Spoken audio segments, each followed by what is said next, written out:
আপনারা অনেকেই এরকম আছেন যারা ধরুন কোনো এক্সারসাইজ করছেন সেই সময় আমরা ছোট একটা কফির যে পাতা হয় সেটা ডেইলি আমরা নিয়ে তারপর এক্সারসাইজ শুরু করি, বিকজ ক্যাফেন সোর্স আমাদের এক্সারসাইজে অনেকটা হেল্প করে।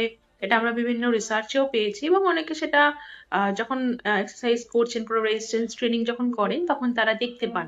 তো সেটা নেওয়া কি উচিত কিনা সেটা আমাকে অনেকেই কোয়েশ্চেন করেন। তো আমার কথা হচ্ছে যে আপনারা যে সেশন নিচ্ছেন, ছোট যে পাতা হয় সেটা আমরা বিফোর ওয়ার্কআউট আমরা নিই, ইটস গুড। যদি আপনার ডাইজেস্টিভ সিস্টেম সাপোর্ট করে তো ডেফিনেটলি আপনি সেটা নিয়ে আপনার ওয়ার্কআউটের ফার্স্টে অ্যাজ আ প্রি ওয়ার্কআউট হিসেবে ইউজ করতে পারেন। বাট মেক শিওর যেন আপনাদের ওই যে স্ট্রাপ যেটা থাকে, একটা ছোট আমরা একটা সেশন নিই সেটা যেন দুটো তিনটে চারটে ছটা এরকম যেন না হয়ে যায়, যেটা আমরা বহু মানুষের মধ্যে দেখতে পাই। তো নিশ্চয়ই খাবেন, কিন্তু পরিমাণটা সবসময় কিন্তু ম্যাটার করে।